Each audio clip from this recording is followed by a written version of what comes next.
Yeah. All I need is one mic. Yeah. All I need is one mic.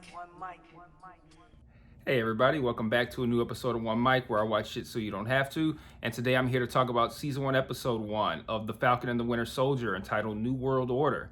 So, this is the second show for Marvel, right fresh off the heels of WandaVision. We're back with another show starring characters we know from the MCU, characters we've seen on the big screen. So, pretty cool to get this one out here. I want to start by kind of going over the differences of how this is starting versus how WandaVision is starting. WandaVision started off with some risky episodes. Like I said, it was pretty ambitious. This is coming out of the gate kind of like what you would expect from maybe like your standard, like if we were to come out with a movie about Falcon or about Bucky, like this is kind of like the vein that I would expect to see on the screen. It opens up with a pretty cool action sequence involving Georges St. Pierre, one of the greatest mixed martial artists of all time. He played in Captain America and the Winter Soldier in the fight sequence that happens on like that boat deck. That's GSP there. He returns in this opening sequence. Pretty cool. There's a fight between Falcon and him and several other henchmen on a plane, and then like an airborne chase scene kind of where they're like wearing these wing suits and kind of like flying through mountains, the bad guys are, and Sam's chasing them in his Falcon suit. Pretty good, high budget, kind of the shit you expect to see in a Marvel film. So it starts off pretty cool, and essentially this first episode takes place post-blip, as we would expect, and we're kind of seeing the fallout from not just from the blip, but kind of like after, like how these two operate in the downtime, which is something that I find kind of compelling, is the idea of like, what are these superheroes doing in between the massive events that make these films, like on their day-to-day. And we get a pretty good glimpse of that in this episode of what Bucky's day-to-day is like now and what Sam's day-to-day is like.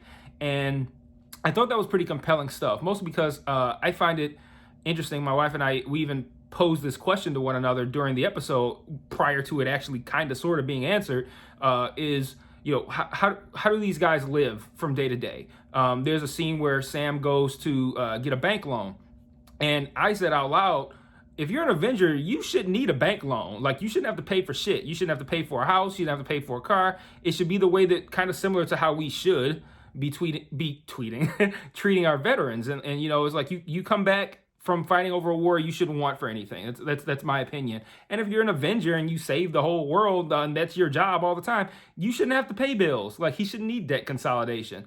And he basically says like they mainly subsist off of goodwill, which is interesting to me. I don't know. I just find like superhero day-to-day life to be kind of intriguing. Like, what do you do when you're not fighting Thanos or Doctor Doom or Galactus or Darkseid? Or like what's the day-to-day like? So this kind of gives us an idea of what Sam and Bucky's day-to-day is currently like. Sam's dealing with some issues with his sister and their ability to afford to keep some family. I don't call them heirlooms, but like property, a boat, the house, I believe. But they're mainly trying to save the boat. But basically they're telling us that when Sam's not playing an Avenger, he's playing a regular guy who needs money and is having trouble coming up with the money to pay off his sister's debt. Which I find that pretty interesting. And Bucky is currently kind of working on what he calls his amends list. He's going through and trying to make up for wrongs that he committed as the Winter Soldier. And we have a pretty interesting one. He spends a lot of time. I'm not gonna completely spoil it, even though I'm not opposed to spoiling things on these week-to-week coverage type shows. But he's befriended an older man, and as the episode plays out, we kind of see why and how that came to be. So in short, I feel like with the fact that there's only 6 episodes of this show, this episode could have stood to have been paced a little bit better. We kind of do need that, like this idea of like, okay, what is the world like now, and how are these guys living their lives and in this current state of the world. So we needed that. I just kind of felt like that should have been pretty much the whole episode. Like this was a setup episode, and when you only have 6 episodes and your show revolves around 2 characters who are already well established, I feel like you can just kind of like just get right into it. So using an entire episode to kind of like slowly explain and disseminate the information of like what's going on with these guys and in their everyday lives. Like I feel like that was like I don't want to say a waste of a full episode because it's necessary, but like it was, maybe compress that into maybe like the first 30 minutes and then give us 15 minutes of kind of like establishing how the show itself is going to go. So like, WandaVision could afford to do that, which it didn't.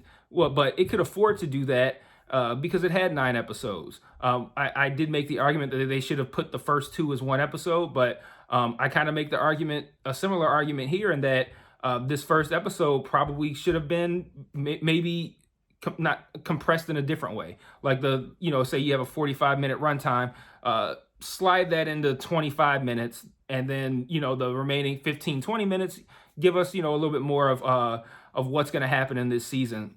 They gave, they dedicated a lot of time to the battle sequence, the fight sequence at the beginning. And, that's fine and dandy. But now I'm saying like, we're all like, I look at it like we only have 5 episodes left.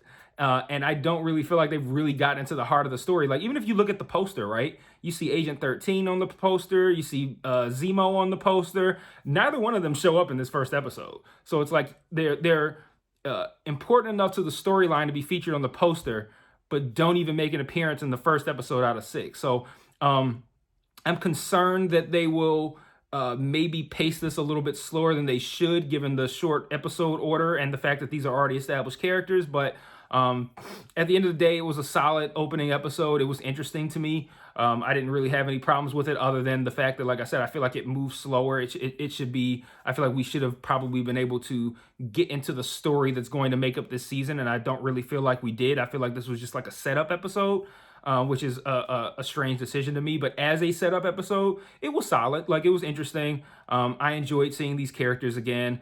We had some really good action sequences.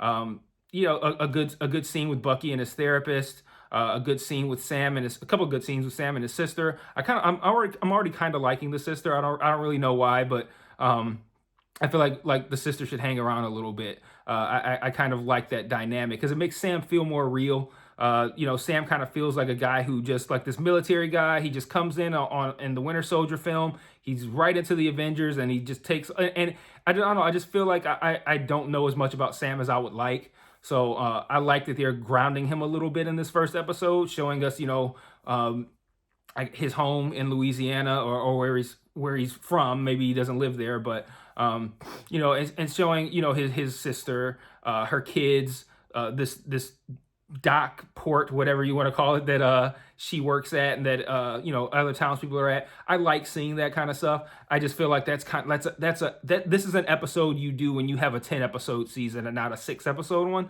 So I'm hoping that things are going to kind of like really, really pick up in these last 5 episodes. But solid opener, pretty enjoyable. Nothing, crazy to be like, oh man, this is an amazing start to this show. Like it's pretty, by the book so far. So I'll be covering this week to week regardless. I'm sure there'll be plenty of interesting tie-ins to the MCU. I'm sure the show's going to escalate dramatically pretty quickly. So I'll see you guys next week.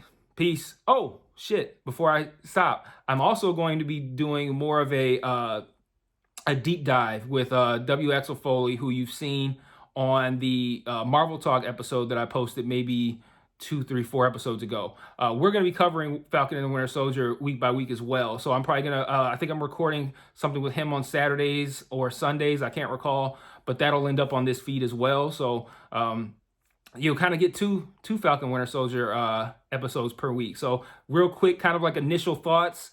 Will be these videos that I'm going to put out on Friday, and then we'll get into some deeper dives with Axel over the weekend that you'll probably see on Monday, something like that.